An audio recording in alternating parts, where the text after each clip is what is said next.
Emulating video games is one of the most annoying and frustrating things to pick up on, especially if it's your first time. In this video, I'm going to give you guys 2 methods to emulate your favorite systems and hopefully ease some of those frustrations. Now, if you know me, you know I like it easy.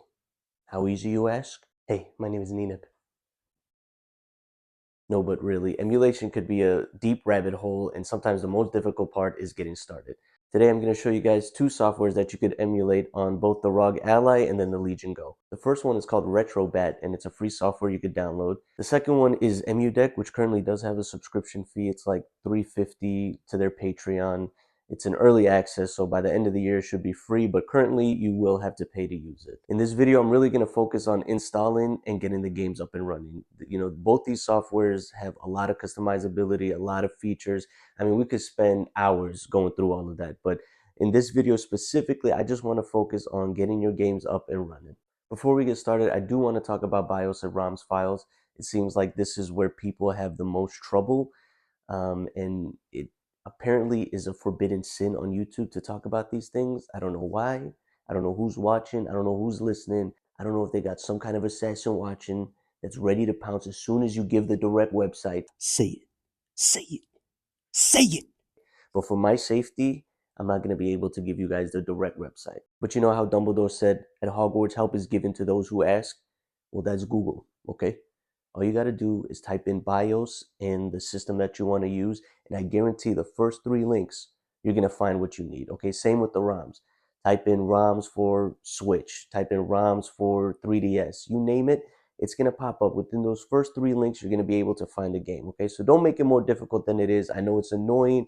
There's a bunch of websites, there's a bunch of forums, but seriously, the first 3 have always been what I've used, and I haven't had any issues. And then the last thing I want to mention is it's a lot easier to emulate things if you have both a desktop and then a external drive, whether that's an SSD drive or a micro SD.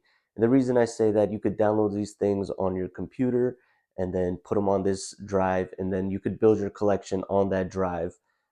And then you could distribute it to your systems, you know, whether you get the ROG or Legion. If you get both of them, you know, the Steam Deck, you're able to just transfer files easily. And when you upgrade these systems as well, you know, because there is going to probably be an Ally 2 and a Legion 2. Once you get them upgraded, you're going to have an easy way to transfer your game. So that's what I recommend. You don't need either of these things, but it does make the job much easier. But with all that said, let's get started with Retrobat. Okay, let's start with Retrobat. So this is the wiki page, which I'm going to have links for in the description along with the direct download. But I recommend going through this page. If you have any questions, start here first, because it's going to show you the basics from installation, adding games, the BIOS, which I'll show you once we get this downloaded, along with the navigation, the hotkeys, super important. This shows you the different systems and how you could use hotkeys. For example, pressing select and A to pause the game in Game Boy Advance, whereas,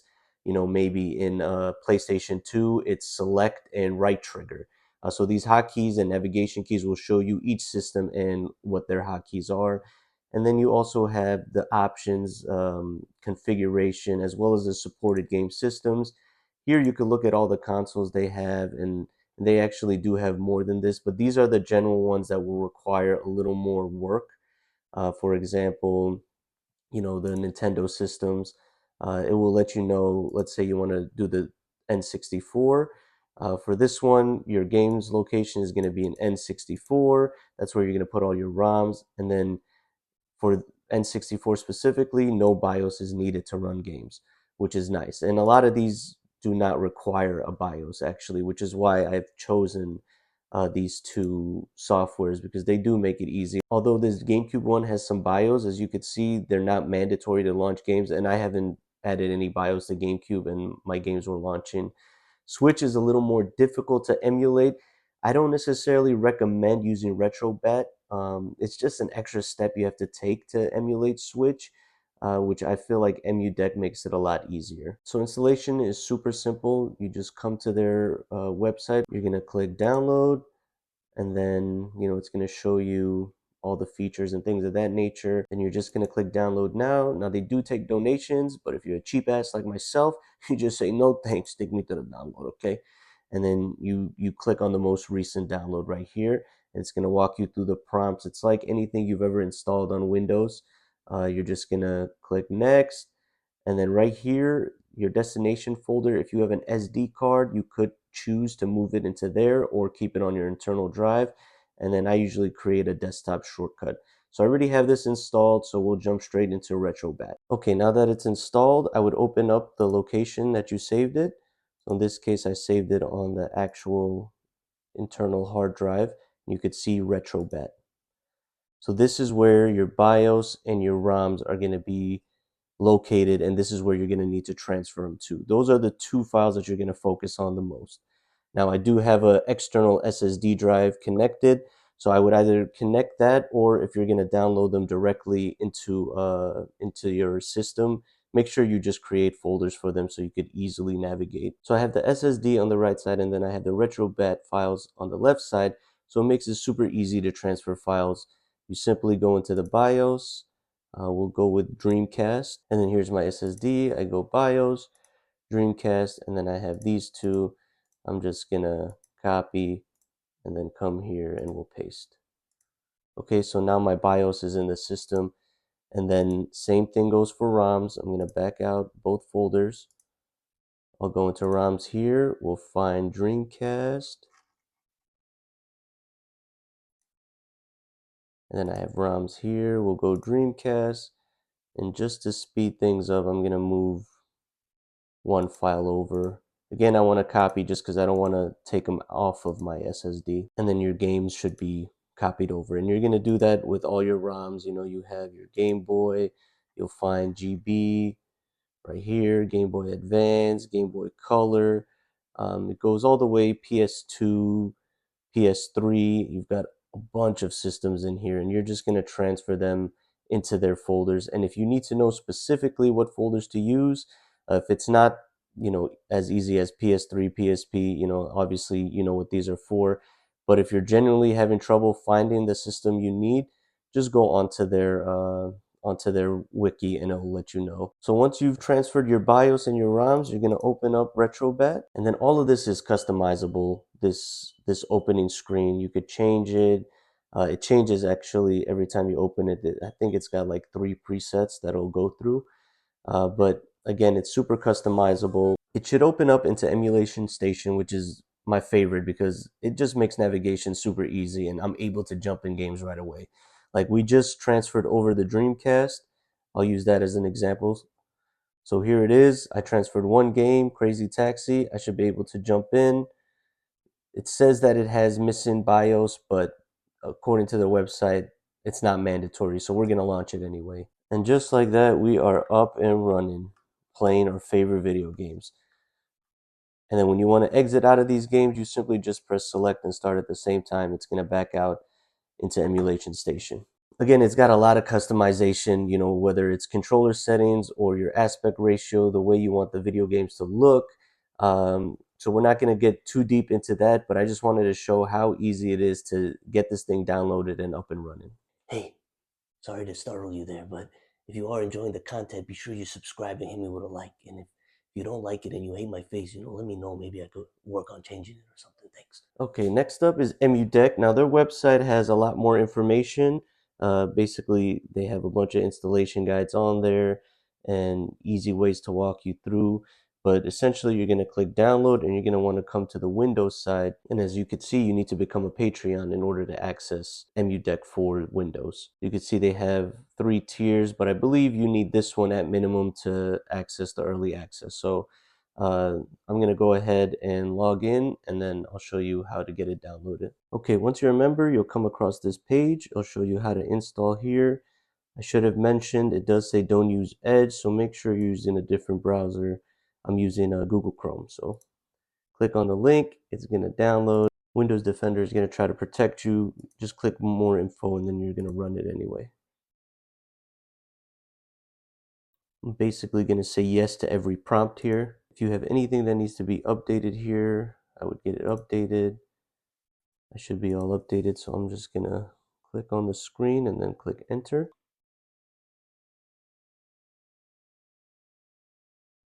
Okay, we already have this installed, so I'm just going to click here and click enter again. Now the download is a lot more extensive with EmuDeck, but it does a lot for you once it's downloaded. And then it should just pop up and start installing whatever it needs in the background. So we'll wait until it finishes up here. Okay, once it's on, you're gonna come into these two different modes. One is custom, one is easy. I'm sure you guys know which one I'm gonna go with. Okay, so like I said, I like to keep it easy. We're just gonna let EmuDeck do its thing.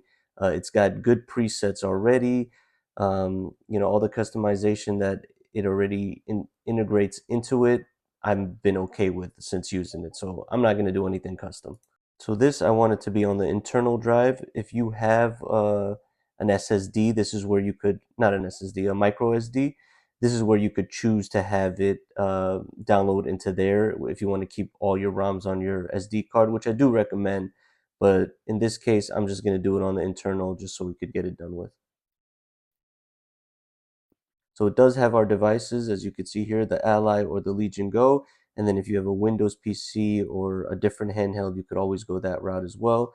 But in this case, we got the Ally. We're just going to click next. And again, going to let it do its thing, and we'll jump up to when it's fully downloaded. It does take a little bit longer to install, but like I said, EmuDeck is going to offer you a lot more features, and their menu and navigation, to me, it's a lot easier. So specifically for the Ally, it's going to tell you how to set things up. So I'm going to go ahead and do that. We'll set it to 15. I got the gamepad already. Let me make sure this is saved like this. Okay, and then we'll go next. We could do cloud saves currently. I'm just going to skip over this. Copy games, add in your games using Steam ROM Manager. So this is important right here. We're going to get into this after because this is how you're going to be able to access your games. So I'll skip this for now. And this is the basic screen you're going to come across.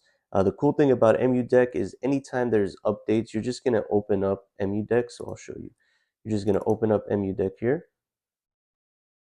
It's most likely going to update anything that needs updating, but just in case, you could always click update and it's going to update and configure whatever is needed. Okay, so everything got updated, and I'm just going to go through some of these. You have your emulators here. This is everything it already has installed, which is one reason that I said this is the one I would prefer to use with the Switch, because it's already got the emulator on there. You just need to provide the product keys, which we'll talk about when I'm showing you the folders. You have quick settings here, which allows you to, like for instance, if you want auto saves on, if you want the bezels, the ratio, the aspect ratio you want to use, like here's a GameCube, it could use a 4:3 aspect, or if you want to use your entire screen, you just switch it to the 16:9. Okay, and you could do all of that in these little this quick setting features. The store has some things you could download, like some Game Boy Advance games, some Super Nintendo games, and then you have help if you have any questions regarding what folders to use, things of that nature. It's kind of like the wiki of EmuDeck. Okay, so now we're going to open up the Steam ROM Manager, and you want to make sure you do not have Steam open, not on this taskbar, and make sure it's closed on this taskbar. It'll take a little bit to launch when you first open it. Okay, this is what it's going to open to when you click on that Steam ROM Manager. Essentially, this is what's going to populate on your Steam. So what I recommend is knocking this parsers off, okay, this toggle, and then the only one I usually pick, and you could customize this any way you want. If you only want your Game Boy games or your Switch games, uh, personally, I only pick Emulation Station. It's got everything on there already. It just makes it super easy. I'm just gonna go with that, and you're just gonna click on Add Games, and then you're just gonna click this parse button right here, and it's basically gonna add Emulation Station to your Steam. So I'm going to save to Steam. And then one more thing I want to point out is it does have a BIOS checker. When you do input your BIOS in there, it should be able to pick it up. So as of right now, I haven't put anything in there, so it's not reading what I have, which is nice. At least it's going to be working once you put it in there. So at that point, you could exit out of EmuDeck, and you're going to want to find the folder. It's going to be right here. We're going to go into Emulation. It saves under Emulation. And here is basically what we saw like with Retrobat. Okay, you're gonna have your BIOS and you're gonna have your ROMs. So again, I'm gonna open this one in a new tab. This is my SSD with everything that I need. There we go. I'll put it on this side. We'll put this one on this side. And again, BIOS, BIOS. So as you can see, this one has Yuzu and it has keys. It's already got the firmware for you, which is nice. So all you got to do is provide the keys. And I'm telling you, super easy to find, okay? And again, we're going to copy and we're going to paste. Now with something like PS2, you see there's no folder for it. You're simply going to have to create the folder. And I'm just going to copy this entire folder and we will paste it. We will paste it here. Okay, so I've put in the Switch and the PS2 for now. So we'll go into PS2, find PS2 over here. And I'm just gonna move over. Perfect. So you see it's exactly like Retrobat. You're just gonna wanna move your ROMs into the folders. Make sure you have the BIOS needed. And then once you have that, you could open up EmuDeck again just to take a look at your BIOS. We're gonna do a BIOS check just to make sure it picked up on them. So we'll go like this. And as you can see, Nintendo Switch and PS2 has been detected. Okay, I'm going to switch over to the Go just because I have a bunch of ROMs on there and I have it set up already. But essentially, once you've moved all your ROMs and BIOS over, you're going to open up Steam and you're going to see Emulation Station populated. Now, if you picked any of the other things like the Yuzu or the Game Boy, those are going to come up just like all your other games would. But the reason I like Emulation Station is because they're all going to be on here regardless. So you're going to open up Emulation Station. And then here you go. All the ROMs that you've moved over, the BIOS, everything, it's going to all come onto Emulation Station. It's going to pick up anytime you move over a Game Boy game, this is going to populate. It might not be there when you initially launch it because you haven't moved any games over, but as soon as the folder has games on it, it will populate on Emulation Station. And then you just jump through. You know, it's a clean interface. It's got all my games on there that I currently have downloaded. And I even have the scraper done, which goes through and gets pictures and videos for all your games, which is kind of badass. And that's pretty easy too. You just press start here and it's right at the top, scraper. You pick all games, you could pick all your systems that you want scraped, you know, and then you would just select all you want and then just start. And it'll just go through all your video games. And if it can, it's gonna get pictures. Most of the time it can. Sometimes the way they're named, like my GameCube games, it's not picking up on them. But every other system, you know, it's picking up on all the games. And again, a lot of customization with this as well, which could use its own video entirely, but just for the sake of getting up and running, that's the purpose of this video. So I'm not going to get too deep into that. Okay, so hopefully that helped you out and it's made it easier than it seems. I mean, like I said, this was just to get your games up and running. You should be able to play essentially most of your retro games with just the information that you received. My recommendation is start slow. You don't need to emulate everything right away. You don't have time to do that. You're not going to play 20 games at once, okay? Pick a couple systems, pick some of your favorite games and run it that way and see how things goes. Get used to it, mess around with the menus, look at the wiki pages. There are forums all over. There are even better videos that get way more into depth of how to, you know, emulate, customize these things, set them up. So take your time. You don't need to rush into it. I would recommend starting with super retro ones like the N64 and the Game Boys. The Switch and things of that nature, they're a little more difficult to emulate. But systems like PS1, PS2, even PS3, I find much easier to emulate than the Switch. All the older Nintendo games, super easy. Sega, everything like that. You're going to be able to get it up and running with just the steps that I've given you once you find the ROMs. And most of these systems, the super retro ones, you saw N64 doesn't even require you to find a BIOS. So don't freak out. Don't get worried. Just give it a shot. And whichever one you felt was easier, just go that route for now. You could always switch later on. It's a Windows computer at the end of the day. You could uninstall these things, start completely over. So don't stress about it, okay? Hope you enjoyed the video, and I'll catch you guys in the next one.